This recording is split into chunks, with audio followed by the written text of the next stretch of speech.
So while the Warriors, they round out their slate tonight, here in the desert, Steph Curry is out in Lake Tahoe at American Century Championship Celebrity Golf Tournament, sinking both no-look jumpers and long-range putts. Steph also had a little bit of fun from the tee box. Check him out, impersonating LeBron James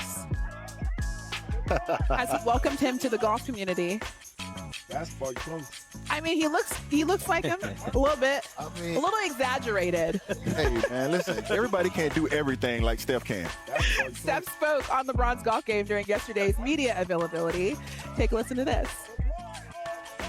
Yeah, I talked to him last week, and he told me how much fun he had. You know, there's something to work with that swing, though. That's kind of what I was going for.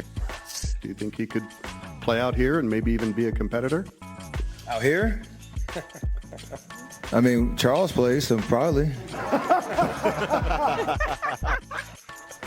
Okay, so in case you were wondering, Charles Barkley is a 7,500 to 1 odds to win this weekend.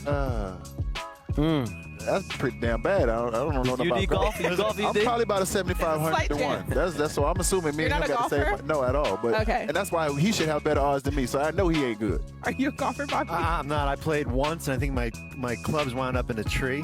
So not good. I tell you what, there's probably a better chance of me growing hair than Charles Barkley winning that golf tournament. Yeah.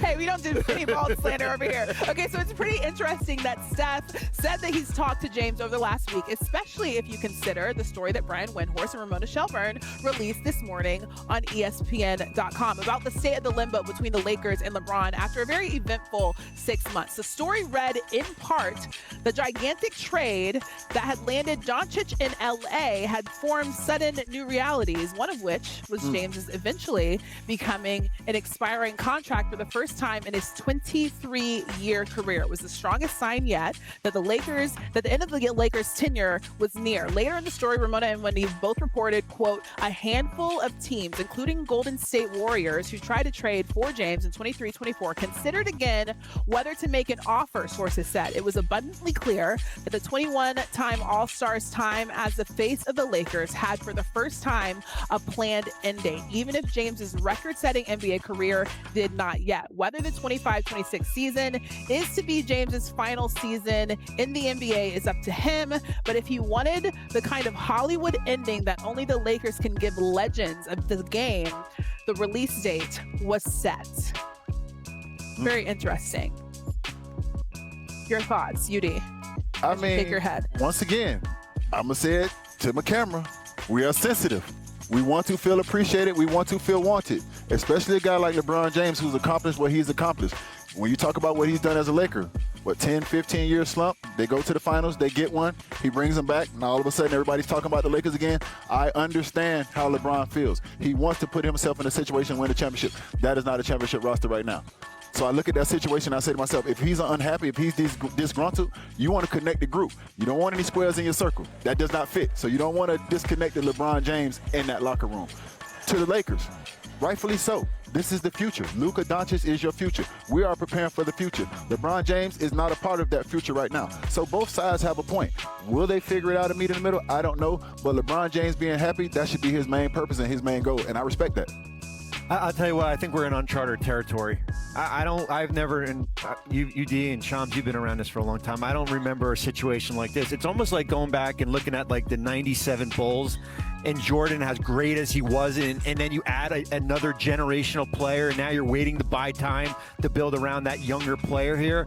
And I think for LeBron James, who's still at a hot top 10 All-NBA, second team All-NBA, who still plays at a high level, it is going to be fascinating to watch a player that has a no-trade clause and that can basically dictate as far as if there ever is another ending outside of Los Angeles here. And where the Lakers are, they've got the potential of going free agent shopping next offseason, but that's in 2026. We still have another year to get through that. Yes. Tom, your thoughts? So, to me, Rich Paul was very clear in his comments that he gave me the day LeBron James exercised a player option for the first time in his career for almost $53 million. And it was abundantly clear to me that day, LeBron James's feelings are And he's understanding that the Lakers are moving forward here, building for the future, and that means building around Luka Doncic and that being their number one priority. He understands it. He supports it. He gets where they want to go. So threading that line of building for now as well as building for the future, that is a tough through line that the Lakers are trying to balance here, where you have LeBron James, who came to your organization in 2018. You went to the NBA Finals. You went to another Western Conference Finals appearance. So you won a championship in 2020. So they've had a level of success here in Los Angeles. But then how do you map out the next few years as LeBron James is entering, but either, whether he has 1 year left, 2 years left, or 3 years left. So the Lakers have to balance that aspect of it. And they are building more and more around Luka Doncic and what that means, trying to compete. But on the same token, LeBron James has earned the right, as Udonis Haslam just said, he's earned the right to end his career on his terms when it comes to how many years, whether he has 1 year left, 2 years left, or 3 years left, and potentially how he wants his last year to play out in terms of comfort and just everything around him in a team environment. So do you think that means that he could end his career in LA or elsewhere, UD? He could definitely possibly end it elsewhere. If this is his last go around, I think he wants to be comfortable. He wants to enjoy it. He wants to put himself in a situation, most importantly, to win a championship. That was the big thing for him this summer, looking at what moves they were going to make, the pieces, the center situation, which is huge for unlocking him and Luka, who can get to the rim, catch those lobs, vertical spacing, open up everything. If he can put himself in that situation in another organization, I think he will explore that. Where do you think would make sense? I mean, he's talking to Steph. Who's going to turn down the chef? If Chef cooking up something, I'm showing up for dinner. For sure. That's for damn sure. If Chef cooking, I'm showing. I think the interesting thing to follow is where this Lakers team is during the course of the season in a really difficult Western Conference where a lot of the other teams have gotten significantly better here. When you look at Oklahoma City returns to their same group, Denver has gotten better. Yes. Minnesota brings back Naz Reid and Julius Randle. Dallas, of course, we're waiting on Kyrie Irving here. Where are they? If they're struggling, let's say we get into December, what direction do you go? And if you don't think you're a playoff team or a top 6 team, do you start to go? Do you look at moving him potentially with, of course, as far as where he wants to go? I think that's, if there's not a clear path for them to win a championship, I think that's going to be the most interesting thing to watch. You just named 6 teams, so we know they ain't top 6. And we left the Clippers out, so they ain't top 7 either. It'd be very interesting to see LeBron go literally anywhere. So TBD on that. Coming up tonight, it was a good one. NBA stars in attendance for Cooper Flag.